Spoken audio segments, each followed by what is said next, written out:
boleh.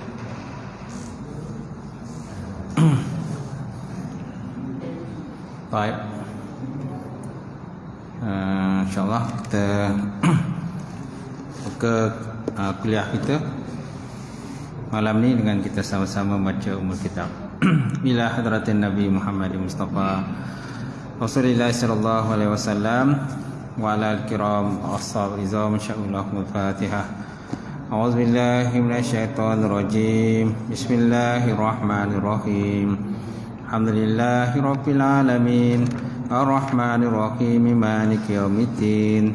Iyyaka na'budu wa iyyaka nasta'in. Ihdinas siratal mustaqim.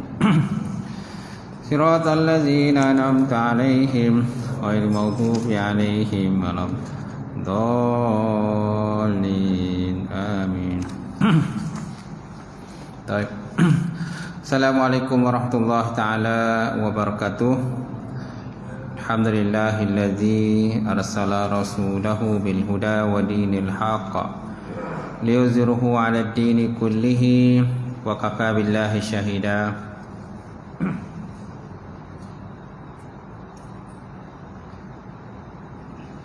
Asyhadu an la ilaha illallah wahdahu la syarikalah wa asyhadu anna Muhammadan abduhu wa rasuluh.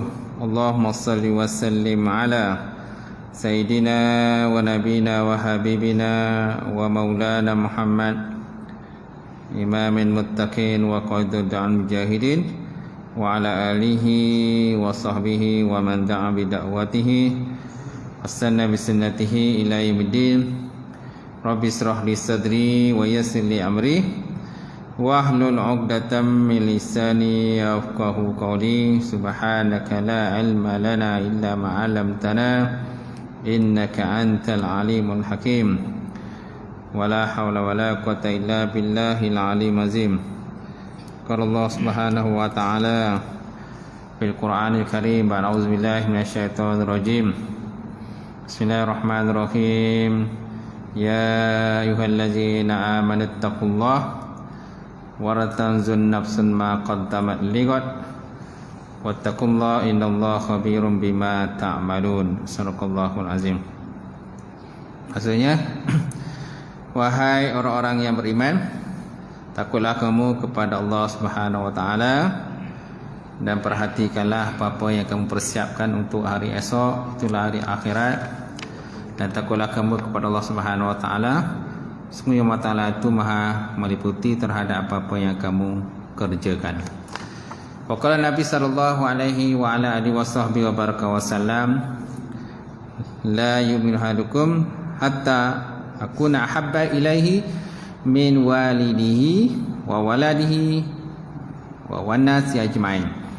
Maksudnya tidak sempurna iman salah seorang kamu sehingga aku lebih dikasihi, melebihi kasihnya kepada ayahnya, melebihi kasihnya kepada anaknya, dan melebihi kasihnya kepada manusia semuanya. Nawaitu ta'alluma wa ta'lim wa tazakkura wa tazkir wal naf'a wal intifa' wal ifadatu istifadah wal hasa ala tamassuki bi kitabillah wa sunnati rasulih wa du'a ilal huda wa dalalati ilal khairi ibtigha'a wajhillah wa mardatihi wa qubihi wa sawabihi subhanahu wa ta'ala. InsyaAllah, yang saya memuliakan Al-Fadil Tuan Imam kita, tak lupa juga memuliakan Al-Fadil Tuan Bilal kita, kemudian pengurusi surau, pengurusi surau. Siapa pengurusi sekarang? Pengurusi baru, Jawatan Kuasa Surau, sila jamaah muslimin muslimat, mukminin mukminat taala. Alhamdulillah, kita panjatkan puji dan syukur kepada Taala kerana dapat bersama pada malam ini untuk kita sambung pengajian kita yang tertangguh disebabkan Ramadan itu, Ramadan dan juga hari raya. Betul tak? So raya dah habis dah. Ada lagi raya. Habis dah Tunggu raya haji lah pula. Tunggu raya haji pula. Baik, insyaAllah. Kalau tempat lain tu memang dah dah lama dah Ustaz Hasan. Tuan-tuan. Saya 14 bulan itu dah start dah mengajar. 14 bulan. Lepas tu dah berturut-turut lah. Maknanya dalam minggu yang ketiga, bulan 5 tu memang dah start kelas.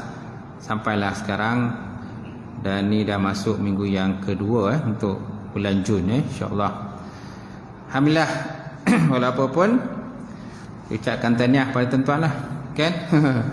Kena dapat hadir pada malam ini untuk kita sambung kuliah kita. Jadi kita sambung pada hadis pertama dalam bab islah bainan nas. Islah maknanya mendamaikan, membaguskan bainan nas di antara manusia. Di mana kita masuk hadis yang pertama, hari itu ada beberapa ayat terdapat dalam bab ini. Jadi malam ni kita lihat hadis yang pertama. Hadis yang diterima daripada An Abi Hurairah radhiyallahu ta'ala anhu. Qala Rasulullah SAW, kullu sulaman minan nas alaihi sadaqatun. Kullu sulama minan nas alaihi sadaqatun. Kullu yaumin tatlu'u fihi syam. Ta'dilu baina isnaini sadaqatun wa tu'ina rajula ala dabbatihi fatahmiluhu 'alaiha aw tarfa'u lahu 'alaiha mata'ahu sadaqatun wal kalimatu thayyibatun sadaqatun wa bikulli khutwatin tamshiha ila shalah sadaqatun wa tumitul 'aza 'anit tariq sadaqatun. Muttafaqun alaih. Baik, hadis ni diterima daripada Abu Hurairah radhiyallahu ta'ala anhu. Qala telah berkata Abu Hurairah, qala Rasulullah sallallahu alaihi wasallam, telah bersabda Rasulullah sallam, dia kata kullu sulama, setiap anggota minan nas, daripada manusia, alaihi sadaqatun, atasnya itu sedekah. Setiap anggota manusia dikenaki memberi sedekah. Maksudnya atasnya sedekah, maksudnya memberi sedekah.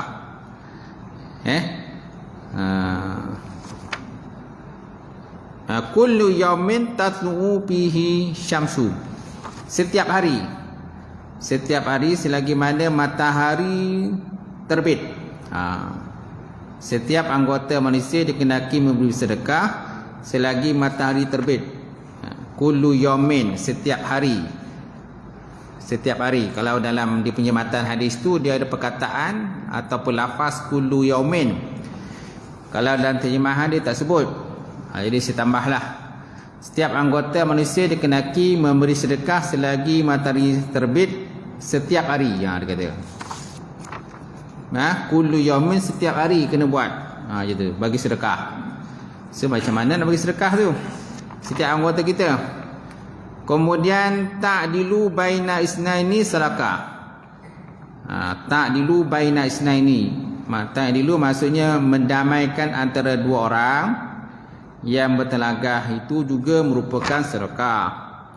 Wa tu'ina rajula 'ala dabbah, dan kamu membantu lelaki di atas tunggangannya. Ataupun di sini terjemahkan menolong orang yang hendak menaiki kenderaannya. Adalah juga merupakan sedekah. Fatahmiluhu 'alaiha aw turfa'u 'alahu mata'aha 'alaiha mata'ahu sadaqatun. Atau kamu mengangkatkan barangan ke atas kenderaannya adalah juga merupakan sedekah juga. Tuan-tuan. Kemudian wa kalimatut thayyibah sedekah, dan perkataan yang baik juga merupakan sedekah. Kemudian wa fi kulli khutwatin, dan setiap langkah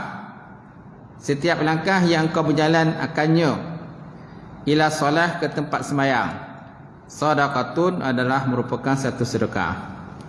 Wa tumitul aza anit tariq, dan kamu membuang benda yang berbahaya di jalan, ataupun membuang satu benda yang menyakiti di jalan. Anit tariq, daripada jalan. Sadaqatun adalah merupakan sebagai sedekah, tuan. Jadi hadis ni mencerita tentang bab sedekah. Bab sedekah lah. Walaupun tajuk dia itu islah bainan nas, membaguskan di antara manusia. Kenapa bab ni dikatakan membagus antara manusia, sedangkan dalam hadis itu dia sebut sedekah. Dia sebut sedekah kerana dalam hadis itu dia ada kalimat ta'dilu baina isnani sedekah, mendamaikan di antara dua orang itu sedekah. Mana dalam hadis tu walaupun keseluruhan dia menyebut tentang sedekah, tapi juga dia ada sebut berkenaan mendamaikan orang. Mendamaikan orang bertelagah, berpalah dan sebagainya. Masya Allah tuan. Baik. Kalau kita lihat kepada syarah pada hadis ini, dia kata qala ulama. Okey, telah berkatalah ulama daripada ahli fiqh dan juga ahli hadis. Dia kata as-sulam, makna sulam itu, sulama itu al-azam. Makna sulama itu ialah tulang. Au mufasil. Mufasil ni maknanya ruas. Ruas-ruas tulang, ruas-ruas anggota kita lah kan. Anggota kita kan dia ada ruas. Ruas jarian. Dia kan ada tempat-tempat dia punya sepadan-sepadan dia tu. Kita punya anggota badan kita kan. Itu yang dikatakan oleh ulama tu. Jadi maksudnya kullu yaumin, mana setiap hari mulai pada terbit matahari, maka kita dikenaki bersedekah untuk setiap daripada ruas-ruas tulang tadilah. Iaitu. Kemudian berkatalah ulama, qala ulama min ahli fiqhi wal hadis, adadul sulama fi kulli insan salasah mi'ah wa situna udwan munfasilan. Bilangan anggota ataupun ruas ataupun tulang tadi pada setiap manusia tadi, dia mengandungi sebanyak salasah mi'ah, 300 wasitun dan 60. 300 dan 60 maksudnya 360 udwan munfasilan. Mana mengandungi 360 anggota ataupun dia punya ruas tadi. Okey, fa'ala kulli wahid, maka atas setiap satu daripada manusia ayatasaddaqa kulli yaumin, maka naklah dia bersedekah setiap hari mulai pada terbit matahari dengan sebanyak salasah mi'ah wasituna sedekah, dengan 360 sedekah. Walakin tetapi dia kata as-sedekah la takhtasu bimal, tetapi sedekah itu tidak khususnya dengan harta. Dia kata bal kullu ma yuqarribu ila Allah, bahkan ataupun tetapi setiap apa sahaja yang boleh menghampirkan diri kepada Allah, bahawa sedekah maka dianya juga merupakan sedekah bima'nal am, dengan makna yang umum lah, dengan makna yang umum. Jadi kita jangan menganggap sedekah ni dengan menggunakan harta saja.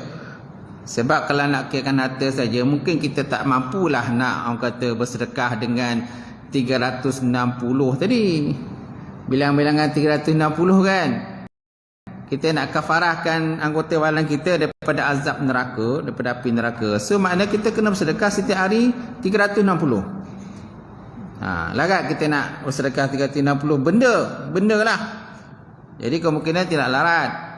Jadi kata ulama daripada ahli fiqh dan hadis, dia kata maksudnya tak kisahlah sedekah dengan harta ke ataupun apa-apa sajalah. Bal kullu ma yuqarribu ila Allah, dia kata apa saja yang boleh menghampirkan diri kamu kepada Allah Subhanahu wa taala, maka bolehlah dikatakan sebagai sedekah dan termasuk dalam kumpulan ini. Masya-Allah tuan. Baik, kemudian sebut dalam hadis tadi kullu sulama minan nas ala sedekah, kullu yawmin tatlu fihi syam sedekah. Dan Allah Subhanahu Wa Taala telah mengurniakanlah kepada kita pelbagai nikmat. Sedap nikmat antaranya nikmat mata, nikmat lidah. Alam naj'al lahu ainain. Allah Taala sebut dalam Quran. Alam naj'al lahu ainain wa lisana wa syafatain. Jadi maknanya anggota badan kita ni banyak. Banyaklah anggota badan kita ni. Kita ada mata, ada telinga, hidung dan sebagainya. Dan ada perkara benda-benda yang ciptakan tadi tuan-tuan, semuanya tidak ternilai harganya pada sisi Allah Subhanahu Wa Taala daripada sisi manusia juga. Antaranya mata tersebut dia kata alam naj'al lahu ainain. Bukankah aku jadikan kepada kamu tu dua mata? Walisanan wa syafatain, kan? Dan lidah dan juga syafatain, bibir. Ini antara anggota yang telah pun dikurniakan Allah Taala kepada kita. Kemudian Allah Taala juga sebut, dia kata qul huwallazi ansha'akum wa ja'ala lakumus sam'a wal absara wal afidah qalilan ma tashkurun. Qul, kata oleh Muhammad, wallazi ansha'akum, dialah Allah Taala yang telah menjadikan kamu, wa ja'ala lakumus sam'a, dan Allah Taala menjadikan bagi kamu itu sam'a, pendengaran, wal absar, penglihatan, wal afidah, dan hati. Qalilan ma tashkurun, tetapi sedikit di kalangan manusia tadi yang bersyukur kepada Allah Subhanahu Wa Taala. Sikit yang bersyukur. Baik, oleh itu naklah kita rajin bersedekahlah. Bersedekah untuk kita dapat mengkifarahkanlah apa saja bentuk sedekah lah seperti tadi. Apa saja bentuk sedekah. Sebab di kalangan kita ni ada yang kaya, ada yang miskin, ada yang hidup sederhana. Jadi kalau bersedekah segi harta mungkin tak mampulah. Tetap boleh rujuk semula lah dalam hadisnya hadis 40 tu. Hadis 40 berkenaan dengan dialog, ada orang-orang miskin berdialog dengan baginda Rasulullah SAW, mengadu pada Nabi berkenaan dengan kemiskinan mereka, di mana mereka mengadu pada Nabi, ya Rasulullah, orang-orang kaya dia kata bersembahyang, kami pun bersembahyang. Ketika kami bersembahyang, orang kaya pun bersembahyang. Ketika kami orang kata berzikir, membaca Quran, orang kaya pun membaca Quran. Kami boleh ikut sekalian baca Quran. Tapi dalam bersedekah, orang kaya boleh bersedekah, kami tak mampu nak sedekah, Rasulullah. So macam mana ya Rasulullah, kami tak mampu nak sedekah, orang kaya ada duit banyak, kan, anytime je. Kan, bila sedekah tu minta nombor kawan, kan, minta nombor kawan, saya nak transfer duit. Sebab apa? Duit banyak. Tak, kalau tak ada duit, apa benda dia nak minta? Kan, nak bagi pun kadang-kadang segan-segan, tak? Suruh-suruh lah, suruh-suruh bagi. Sebab apa? Nilai kecil. Kalau orang duit banyak, minta duit nak transfer. Tak? Lepas tu hantar dalam grup WhatsApp. Oh, banyak 10,000. Tak? Contoh lah kan. Tapi jangan buatlah macam tu. Janganlah kita tunjuk ke orang. Baik. Jadi tuan-tuan, orang miskin tadi, ya Rasulullah, untuk apa, macam mana kami nak sedekah ni sedangkan kami tak ada apa-apa? Maka Nabi kata, bukankah pada setiap takbir, tahlil, tahmid itu adalah merupakan sedekah juga? Kalimah yang baik pun sedekah, buang duri kat jalan pun sedekah. So maknanya banyak cara lah untuk kamu nak bersedekah. Tak sesuai dengan wang ringgit. Seterusnya tuan-tuan, Nabi juga sebut dalam hadis ini, ta'dilu baina isnaini.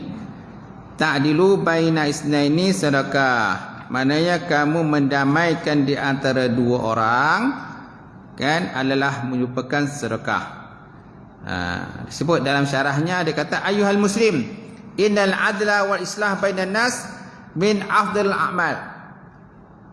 Wahai muslim, sesungguhnya mendamaikan, mengadilkan ataupun mendamaikan di antara manusia itu adalah merupakan seafdal amalan jugalah. Sebagaimana Allah Subhanahu Wa Taala berkata dalam Quran, dia kata la khaira fi katsirin min najwahum illa man amara bi sadaqatin aw ma'rufin aw islahin bainan nas.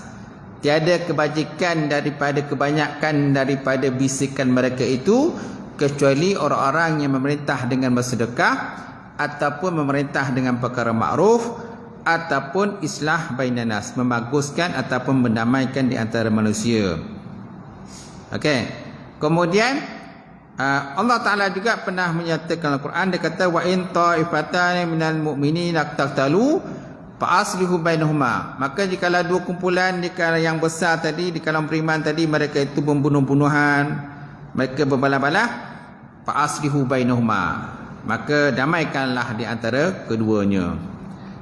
Baik, kemudian wa islah la yakunu illa baina mutanazi'aini wal mutakhasimaini. Maka mendamaikan itu tidak ada ia kecuali di antara dua orang yang bersengketa.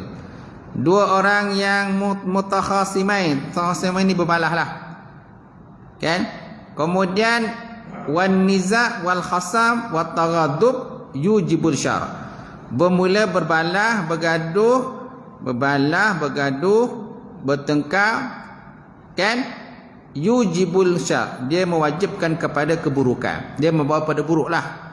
Apalagi kesan daripada mutanazi'ah ini, berbalah bergaduh sebagainya, al-furqah, akan terjadi pemisahan dua kumpulan, pemecahan daripada orang Islam sendiri, berpecah. Kemudian wal fasad ad-daim fid din wa dunya, dan kerosakan yang kekalan dalam agama dan juga dunia. Kan, dalam bab dunia dan agama pun akan ada fasid, kerosakan yang besar. Dan di samping itu pula mudah pula musuh Islam, betul tak? Bila dah bergaduh, dua kumpulan bergaduh, mudahlah musuh Islam pun tergelak lah. Dia tengok masing-masing tergelak, tahu besar-besar. Sebab apa? Orang Islam sendiri bergaduh macam tu. Baik. Kemudian oleh kerana itu, wa bizalika hasas syari' al-islah bainan nas. Oleh kerana itulah maka digalakkan oleh agama membaguskan di antara manusia, mendamaikan antara manusia, sama ada perbalahan dari segi darah, bidam, wal amwal, ataupun perbalahan dari segi harta, wal a'rab, ataupun dari segi maruah diri. Ini biasalah tu. Kan? Perbalahan, sebab bila dah berbalah tu biasalah kadang-kadang boleh sampai ad-dima'. Dima' ni darah lah. Akan terjadi pembunuhan. Lepas itu akan terjadi perampasan harta, amwal. Kemudian menjatuhkan maruah orang lain. Ini kesan-kesan daripada mutanazi'ah tadilah. Kesan-kesan di perbalahan, pergaduhan, pertengkaran dan sebagainya. Jadi benda yang kecil pun boleh jadi besar kan. Benda kecil je kadang-kadang. Punca tu kadang-kadang kecil je. Tapi disebabkan tidak ada yang berdamaikan, kemudian ada pula yang jadi batu api pun ada kan. Yang jadi batu api pun ada juga, tukang cucuk pun ada juga. Jadi benda yang kecil tu dia makin besar lah. Besar, akhirnya boleh sampai tahap membunuh kan. Itu kesan daripada tu. Kemudian musuh pun akan senyumilah macam tu. Nampak? Itulah orang Islam dia kata, kau sebut nama musuh Islam, kau tengok orang Islam macam mana. Tak boleh jadikan contoh, dia kata. Baik. Kemudian Nabi juga sebut dalam hadis tadi, dia kata wa tu'ina rajula ala dabbatihi fatahmiluhu 'alaiha aw tarfa'uhu 'alaiha mata'hu as-sadaqah. Kemudian yang ketiga iaitu kamu menolong orang yang hendak menaiki kenderaan atau mengangkat barangan ke atas kenderaan, itu juga merupakan sedekah jugalah. Mana kita membantu lelaki di atas tunggangan dia ataupun mengangkat barangan dia, mengangkat ataupun mengangkat dia ataupun mengangkat barangan dia. Mengangkat ni ada dua. Satu mengangkat orang tu kan, naik atas kenderaan dia. Satu lagi mengangkat barang dia. Tuan-tuan, jadi dua-dua pun boleh, tak kisahlah. Yang penting maknanya kita niat untuk membantu dia, akan memudahkan urusannya. Walaupun daripada satu sudut, dia kata, oleh syarah dia kata, walaupun daripada satu sudut benda tu ringan je, mudah je, tapi dia punya nilainya besar daripada sisi Allah Subhanahu wa taala kan, macam tu. Cuma kalau barang yang besar tu tentulah kita memerlukan ramai tenaga lah. Tapi kalau barangnya sikit, bantu sikit je lah. Tapi tetap ada nilai lah pada sisi Allah Subhanahu wa ta'ala tu kan. Baik. Kemudian kalimatut thayyibah sedekah. Kalimah yang baik juga merupakan sedekah. So macam mana dikatakan kalimah yang baik di sini? Kata syarahnya dia kata, yadkhulu fi zakah amru bil ma'ruf. Termasuk kalimah yang baik ini ialah memerintah dengan bermakruf, wa nahyu 'anil munkar, dan tegah daripada kemungkaran, wa ibdas salam, memulakan salam, waraddahu, dan membalas salam. Pun juga beri salam dan juga balas salam. Bagi salam kan sunat kan, balas salam tu wajib. Okey, pun termasuk kalimah yang baik juga. Kemudian wat tashmitul atish. Tashmih ni maknanya kita ucapkan kalau orang bersin apa? Acem kan? Kemudian dia kata alhamdulillah kan? Alhamdulillah. Maka kita jawab apa? Ya rahmukallah. Itu dikatakan tashmitul atish. Mana kita membalas yang baiklah kepada orang yang bersin. Kemudian wa musa'ada akhika iza ihtaja ilaiha. Kemudian musa'adah, mana musa'adah ni kan pernah kita dengar kan, tabung musa'adah. Apa musa'adah tu? Bantuan. Dan bantuan, membantu saudara engkau apabila berhajat ia kepadanya. Baik, kemudian ikhbaru bi muradihi liman la yafhamu ma yurid. Mengkhabarkan dengan maksudnya bagi orang-orang yang tidak faham apa yang dikenaki pun juga termasuk, dia kata. Ikhbaru bi muradihi liman la yafhamu ma yurid. Mengkhabarkan dengan maksudnya mungkin kadang-kadang ada orang dia bercakap tapi tak apa jelas. Jadi kita faham apa dia cakap tu. Jadi orang ada tanyalah, orang tanyalah kita, apa yang si Ali tu cakap tak faham lah gitu kan. Jadi kita explain lah ke dia. Dia cakap macam ni, dia kata. Mana ikhbar bi muradihi liman la yafhamu ma yurid. Mana kita mengkhabarkan dengan maksudnya bagi orang-orang yang tak faham akan maksud tadi. Apa yang dicakap oleh seseorang tadi. Pun juga termasuk, dia kata. Itu juga termasuk dalam kalimat thayyibah as-sadaqah. Baik, kemudian apa lagi? Termasuk juga wa mimma yadhuru aidan dukhulun awalian tasbih. Dan setengah daripada benda yang lain juga termasuk juga dalam bab kalimah baik tadi ialah seperti bertasbih, wa tahlil, wa takbir, wa tahmid, wa solah, at-taslim ala Rasulillah SAW, dan mengucapkan salam di atas baginda Rasulullah sallallahu alaihi wasallam pun juga dia kata termasuk dalam kalimatut thayyibah. Baik, kemudian sebut juga dalam syarahnya kata kalimah terbaik kait thayyibah pun terbagi pada dua, dia kata. Wal kalimatut thayyibah tanqasimu ila qismaini. Kalimah yang baik terbagi pada dua. Pertama, thayyibah bizatiha, baik daripada segi zat dia, wa thayyibah bi ghayatiha, baik daripada sudut dia punya sudut maksud dia. Ghayah ni maksud dia, tujuan dia. Baik, macam mana dia katakan baik daripada segi zat dia? Kazikri, seperti berzikir. Contohnya kita berzikir la ilaha illallah wallahu akbar, alhamdulillah, la haula wala quwata illa billahil alim azim. Ini termasuk dikatakan thayyibah bizatiha, baik daripada segi zat dia. Baik, kemudian bagaimana pula baik daripada segi ghayah? Ghayah ni natijah dia. Seperti kalimah yang harus, seperti bercerita-cerita beserta manusia. Borak-borak lah macam kita. Kita berborak di kalangan kita pun benda baik jugalah.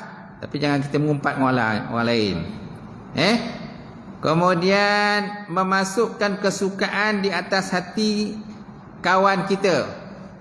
Memasukkan kegembiraan dalam hati kawan kita. Mana kita bercerita benda-benda yang baik. Kita bercerita baik dengan kawan kita. Mungkin kawan kita buat sesuatu yang baik, so kita puji dia dengan apa yang dia lakukan tadi. Maknanya idhalus surul alaiha, memasukkan suatu benda yang baik, yang bagus ke dalam hati kawan ataupun sahabat kita. Ini juga dimatakan, itu masuklah dalam kalimah thayyibah fi ghayatiha. Baik, kemudian apa lagi tuan-tuan? Wa bi kulli khutwatin tamshiha ila shalah sadaqah.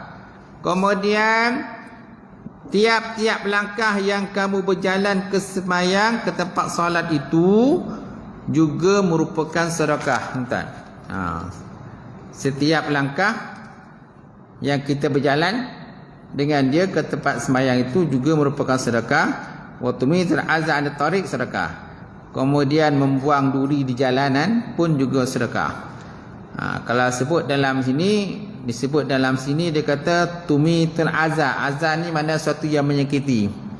Ada sebahagian riwayat dia katakan bukan azza tapi duri. Apa sajalah duri, mana benda yang menyakiti akan seseorang yang lain apabila lalu ke situ. Masuklah.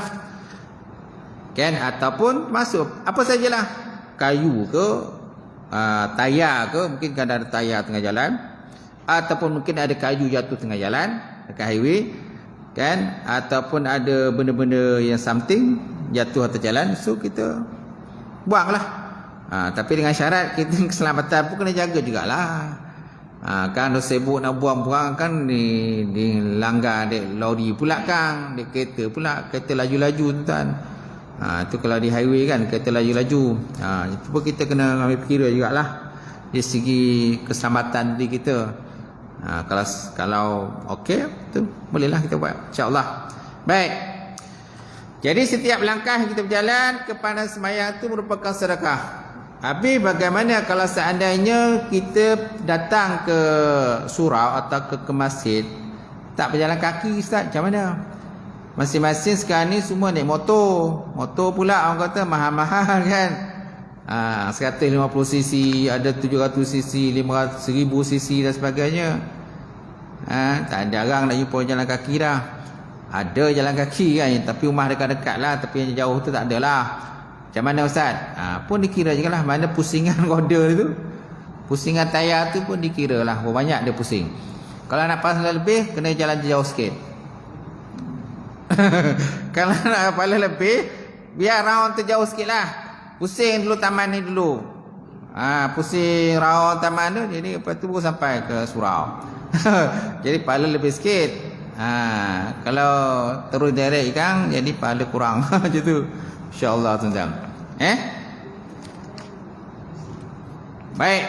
Kemudian apakah pengajaran daripada hadis ni? Baik, terdapat beberapa pengajaran yang disebut dalam hadis ni. Kata musannif ataupun pengarang, dia kata yang pertama, setiap kebaikan yang dilakukan oleh anggota manusia adalah sedekah, dan ia akan diberi balasan pahala oleh Allah Subhanahu Wa Taala. Ialah mana setiap kebaikan yang dilakukan oleh anggota kita merupakan sedekah, tetapi dengan niat lagi lah, kita buat tadi kerana Allah Subhanahu Wa Taala. Tak nak nanti tuan-tuan penat buat sedekah tapi tak ada pahala pada sisi Allah Subhanahu Wa Taala pun tak kena juga.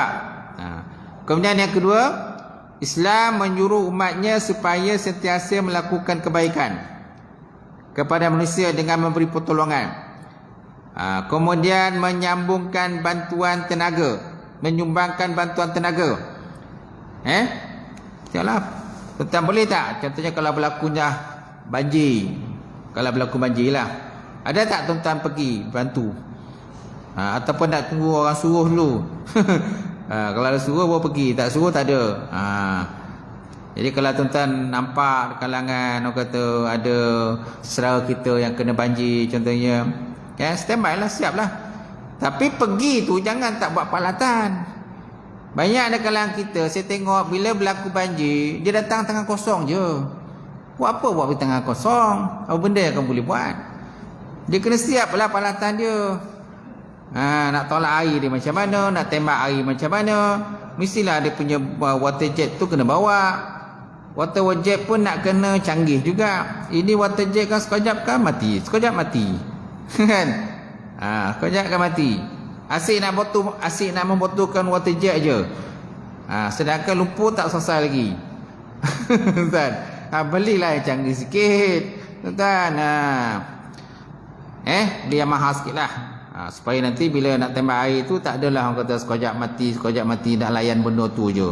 Bila selesai kemudian peralatan lain, cangkul dia, penolak air dan sebagainya pun kena ada juga. Mana kena nak orang kata nak gotong royong nak bersihkan orang kena banjir ni pun kena ada juga pengatur ilmu juga. Tak boleh main lontung-lontung macam tu je dah. Kemudian nak bantu orang pun mestilah orang kata tak larat kita pergi seorang dua orang dia mesti berjemaah, kena ramai. Paling tidak pun 10-20 orang kalau kita nak pergi gotong royong bersihkan rumah orang. Sebab saya biasalah, kan, biasalah insya-Allah, biasalah kalau ada banjir tu memang kadang kita disuruh pergi. Kita di Jabatan Agama memang kita ada standby lah, siap. Kan, turun buat peralatan, tapi pun jangan tak buat peralatanan. Jangan tangan kosong, nanti orang galak je. Kau datang apa ni kejang. Tak ada bondo aku dibuat mesti ada kelengkapan tuan-tuan nak bawa. Macam tu. Yang bahagian orang kata bagi sumbangan tu sumbangan. Dia yang pertama tu bila banjir surut je, dia pertama mesti orang yang membersihkan tu, satu kumpulan yang membersihkan tu dia kena pergi dulu. Tak payah buat boreh dulu dah. Ada kadang-kadang buat boreh lah, buat tu lah, buat apa? Air tanah pun tak selesai lagi, lumpur-lumpur tu. Dia tu rumah tu yang poning tu lumpur tu. Lumpur tu macam mana nak bersihkan? Tu yang dia poning tu. Tu yang boreh dia. Kemudian dengan tilam yang basah dia, dengan apa, dengan amari dia yang terbonam, yang kena air dan sebagainya, kena keluarkan, kena buang dan sebagainya. Benda tu yang kena selesaikan dulu. Yang boreh ke barang dapur ni kemudian tuan. Ni tak benda tu dibori dulu. Timur lah dia kata. Tuan rumah kata saya timur lah gitu kan. Dia orang bagi timur lah. Tapi masalah rumah tu tak selesai lagi. Dengan lumpur dia yang tinggi dan sebagainya, tak selesai lagi. Sebenarnya benda tu yang kena selesaikan dulu. Dan lumpur ni kalau lambik dia jadi koreh. Dia paling tidak pun 2-3 hari dia dah koreh dah. Dia maknanya kalau dia dah surut tu, maka copek lah kita bersihkan. Tembak air dan sebagainya. Jangan tunggu dia koreh. Kalau dah koreh kan, orang kata cangkul pun boleh tercabut kerja. Dan faham kan? Siapa pun nak buat kerja-kerja gotong royong banjir ni, dia faham lah. Yang tak biasa ni tuan-tuan, dia paling tidak pun 10 orang kita kena turun tu. Jangan, kalau seorang memang tak lagat lah nak bersihkan dia. Baik, kemudian yang ketiga, semua amalan baik yang dilakukan oleh seseorang dengan tulus ikhlas adalah merupakan ibadah dan yang akan diberi ganjaran pahala oleh Allah Subhanahu Wa Taala. Itu ikhlaslah. Kemudian yang keempat, kita wajib bersyukur kepada Allah Subhanahu Wa Taala atas segala nikmat yang dikurniakan Allah Taala kepada kita. Ya, memang kita kena bersyukur. Kan, dengan pelbagai nikmat anggota Allah Taala sebut dalam Quran, dia kata wa in ta'uddu nikmatallah la tuhsuha. Kalau kamu hitung nikmat Allah, sudah tentu kamu tak mampu nak hitung dia. Tanpa banyak nikmat dia Allah Taala bagi pada kita. Cuma ada satu hadis sebut ada 2 perkara, nikmatani maghmunun anin nas. 2 perkara yang mana 2 nikmat tadi kebanyakan manusia lupa. Nikmatani maghbunun fihima katsirun minan nas. 2 nikmat kebanyakan manusia ni lupa. Pertama, as-sihah, kesihatan. Yang kedua, al-faragh, kelapangan. Sehat dan juga kelapangan. Ini 2 nikmat yang biasanya kadang manusia lupa. Bila dah sihat pun faham je lah. Bila dah sihat tu panjanglah kaki tu, langkah tu. Kalau cuba tak sihat tuan-tuan, terbaring macam tu, tak dapat ke mana dah. Bila sihat, sekejap dah ke sana, sekejap ke sini. Mana tu? Sabah. Mana tu? Langkawi. Mana tu? Kelantan. Tak? Mana tu? Okey. Jepun dah, sampai Jepun dah. Dia sihat. Jadi kesihatan ni banyak kadang-kadang kita kadang jadi lupa. Mudah-mudahan kita tak lupalah. Kemudian al-faragh ni kelapangan. Disebabkan kita lapang, kadang-kadang kita lupa, lalai beribadah kepada Allah Subhanahu Wa Taala. Itu disebut oleh baginda Rasulullah sallallahu alaihi wasallam. Baik, kemudian yang keempat tadi, maknanya kita wajib bersyukur kepada Allah Ta'ala atas segala nikmat yang dikurniakannya. Antara nikmatnya ialah anggota badan kita yang sangat besar manfaatnya kepada kita. Kerana itu kita wajib menggunakannya anggota itu untuk melaksanakan perintah Allah Subhanahu Wa Taala atau apa yang harus dilakukan, atau sekurang-kurangnya tidak melakukan keburukan dan kejahatan daripada anggota badan tadi. Itu sekurang-kurangnya jangan buatlah. Kalau kita tak boleh buat taat, kan, Tak boleh buat pahala banyak, jangan digunakan benda-benda yang diharam, ditegah oleh Allah Subhanahu wa taala. Sebab akhirat besok anggota badan akan bercakap pula. Dia akan disaksi pula di hadapan Allah Subhanahu wa taala. Oleh itu syukur terbagi pada dua, dia kata. Kata musannaf, syukur terbagi pada dua. Pertama syukur wajib. Yang kedua syukur sunat. Syukur sunat. Macam mana katakan syukur wajib?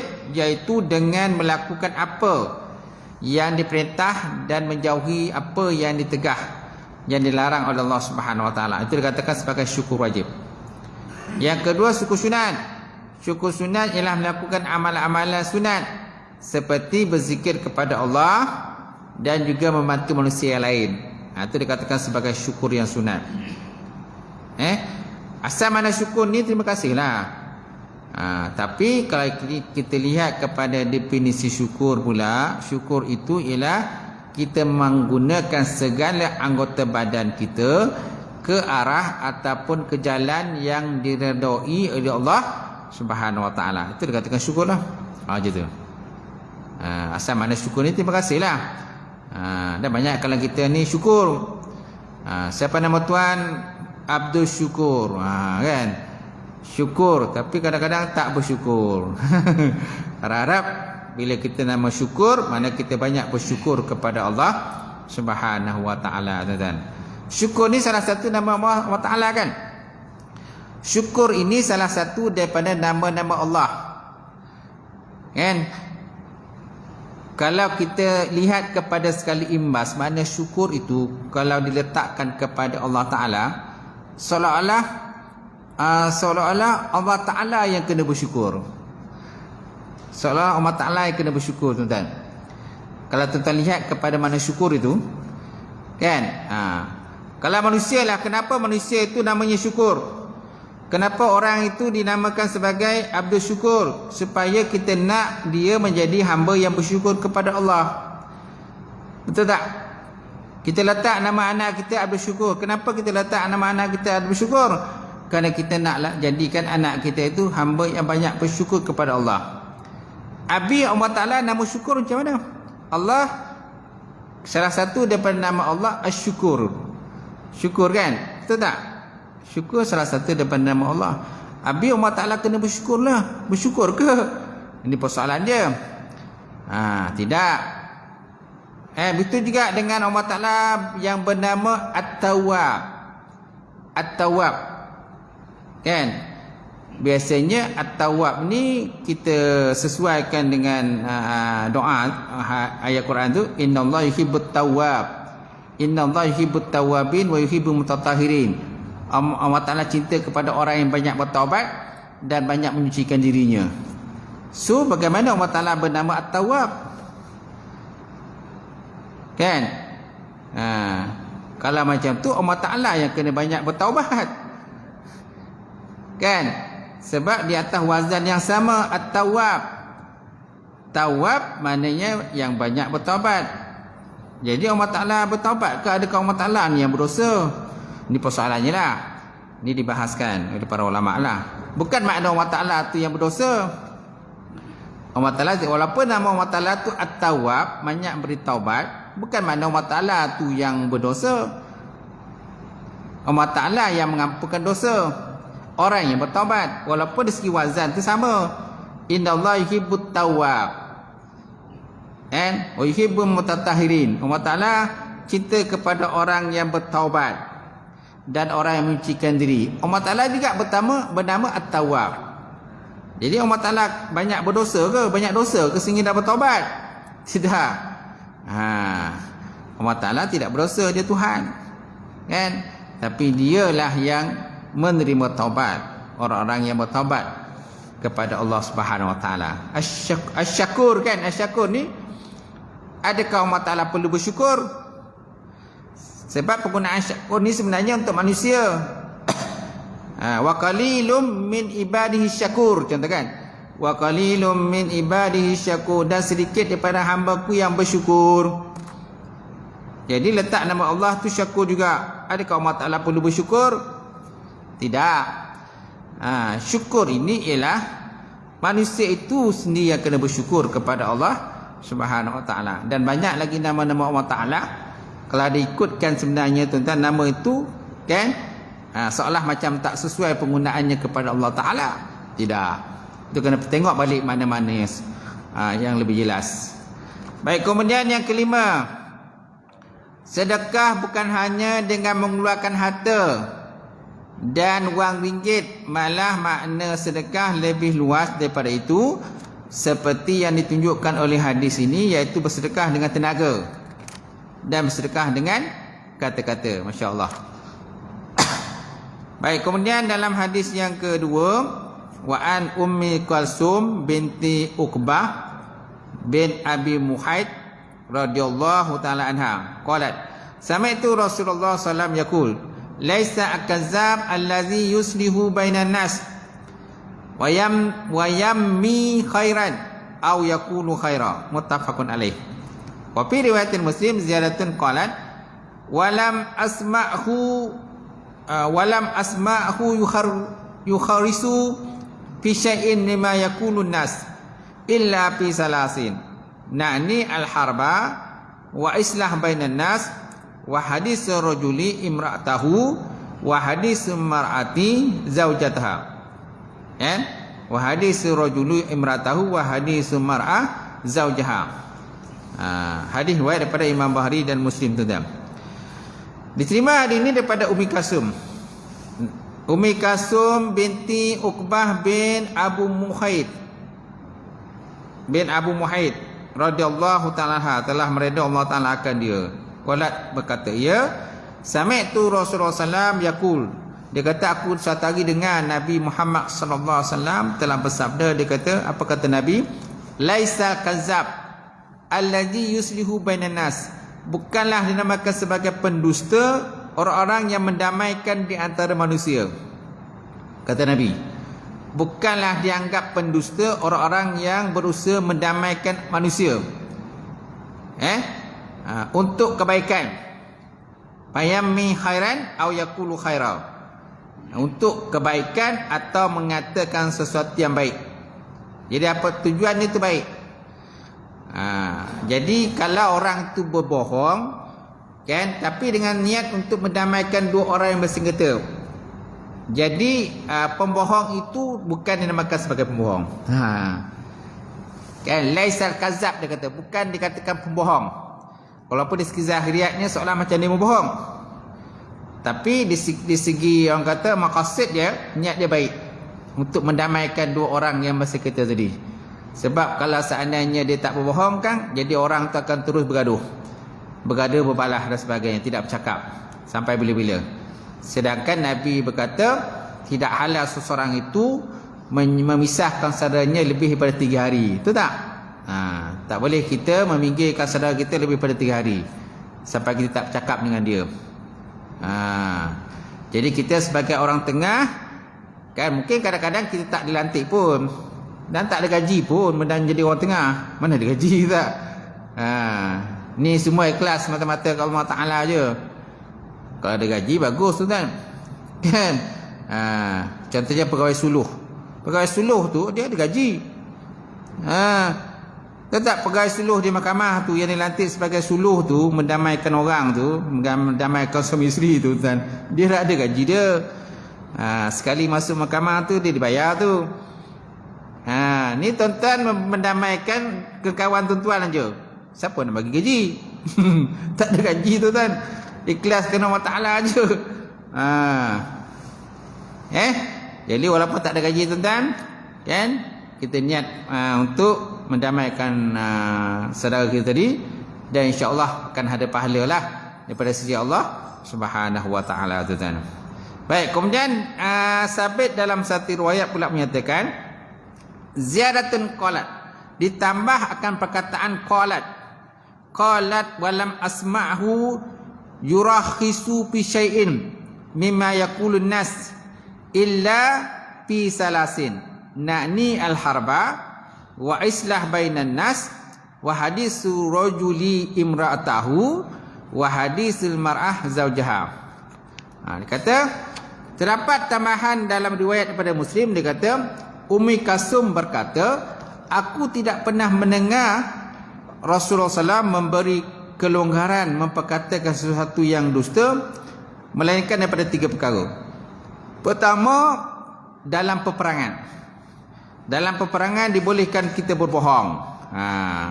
Na'ni al-harba, dalam peperangan dibolehkan kita berbohong. Kemudian islah bainan nas, mendamaikan 2 orang yang bersengketa pun juga dibenarkan. Kemudian wahadis rajuli imra'atahu, yang ketiga bicara suami kepada isteri-isterinya, kan? Begitu juga bicara isteri kepada suaminya. Seperti dikatakan, tidak ada orang yang lebih aku sayang daripada kamu. Tidak ada orang yang lebih aku sayang daripada kamu. Dia kata pada isteri yang pertama. Kemudian dia kata pada isteri yang kedua pun sama juga. Tak ada lebih orang yang paling aku sayang melainkan kamu. Jadi akhirnya dua-dua tadi, memadu tadi, akhirnya dia berdamailah. Sebab kalau dia kata bini pertama kan tak cantik, tak lawa, sedangkan bini yang kedua lawa, cantik, cun, marahlah dia isteri pertama tu. Ini dah lupa diri, dia kata kan. Dia tak tengok anak itu berderet tu kan. Orang anak tu. Sedangkan isteri yang kedua tu tak ada anak ada. Isteri kedua tu kan, yang pertama tu berderet anak Tapi dia kata aku tak lawa, dia kata. Muka buruk je. Tapi anak ramai, dia kata berderet. Kan? Tak. Isteri pertama yang kedua tu cantik, anak tak ada. Mandul tak ada anak macam tu. Jadi 2 orang isteri tadi dia dah bergaduh berbalah. Jadi sebagai suami kenalah hang kata pergi cakap pada isteri pertama, kau lah hang kata isteri yang cantik, yang lawa, yang bagus dan sebagainya. Kemudian pergi pada isteri kedua pun cantik juga. Dua-dua dia kata cantik, lawa. Macam tu. Kalau ada 3 isteri, isteri ketiga pun cantik juga. Cakap yang ketiga pun lawa, semua lawa kan. Tapi jangan cakap kat depan isteri yang ni. Tuan-tuan cakap pada isteri yang kedua, tapi cakap depan isteri yang pertama. Isteri pertama ada kat situ, cemburulah dia. Ataupun tuan-tuan cakap pada isteri yang ketiga, tapi isteri yang kedua, yang pertama kedua pun ada kat situ, dongar sekali. Tak dapat dah. Tentu jadi perempuan ni dia nak diri dia lebih. Dia nak diri lebih di antara isteri-isteri tadilah. Jadi cara dia, bila kita memuji tadi, jangan kita memuji di hadapan isteri-isteri yang lain. Tuan-tuan. Kalau tidak kan bergaduh dah je. Faham kan? Baik, jadi kita tengok semula.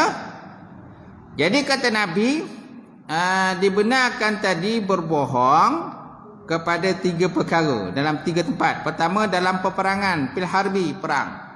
Kemudian yang kedua, mendamaikan antara manusia yang bergaduh dan berbalah.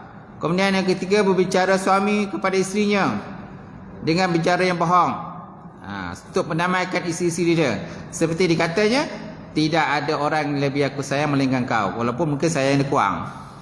Betul tak? Mungkin saya ialah isteri pertama, ni isteri kedua, ketiga. Mungkin ada kalau isteri tadi ada yang lebih sayang. Tapi jangan cakap depan dia, marah dia, bonging dia. Kan abang tak tengok kau. Tu anak abang tu berapa orang lah tu. Tu semua tu Den apa tadi, Den yang lahirkan. Tu kereta abang tu siapa yang bagi tu? Den yang bagi kereta tu.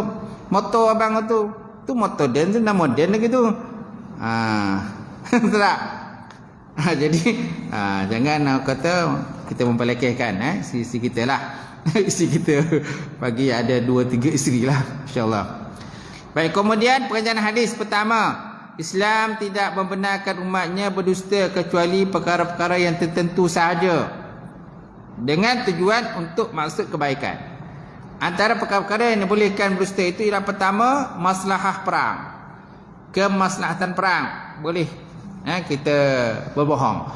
Kemudian yang kedua tadi, mendamaikan antara manusia yang bersengketa dengan menyampaikan kata yang baik daripada satu pihak yang lain, walaupun sebenarnya kata-kata itu hanya direka je, kata Musanad. Walaupun kata-kata itu direka je, tapi tak apa, tak ada masalah, tujuannya mendamaikan. Kemudian yang ketiga, menjaga hubungan antara suami dengan isteri. Wallahu a'lam bissawab. Sampai situlah tentang pengajian kita. Saya buka soalan, ada tak?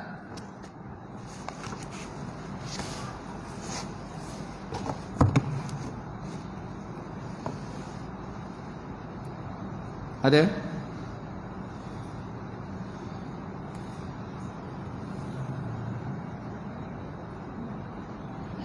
Tak ada. Relax. Relax.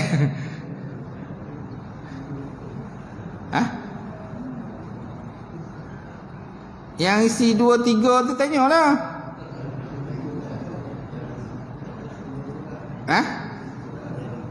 Kau tak ada dengan ni? Seorang je masing-masing.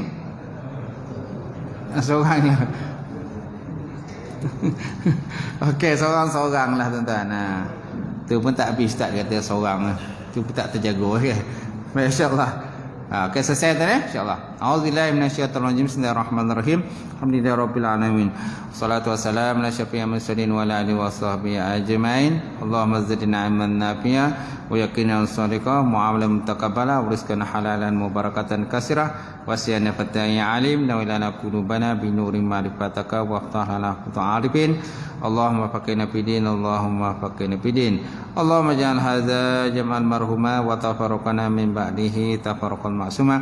Rabbana iftah bainana wa baina qaumina bil haqq wa antal fatihin. Rabbana faghfir lana dzunubana wa kaffir 'anna sayyi'atina wa tawaffana ma'al abrar. Rabbana atina fid dunya hasanah wa fil akhirati hasanah wa qina azabannar. Subhana rabbika rabbil izzati amma yasifun wa salamun alal mursalin alhamdulillahi rabbil alamin. Qabalallahu minkum.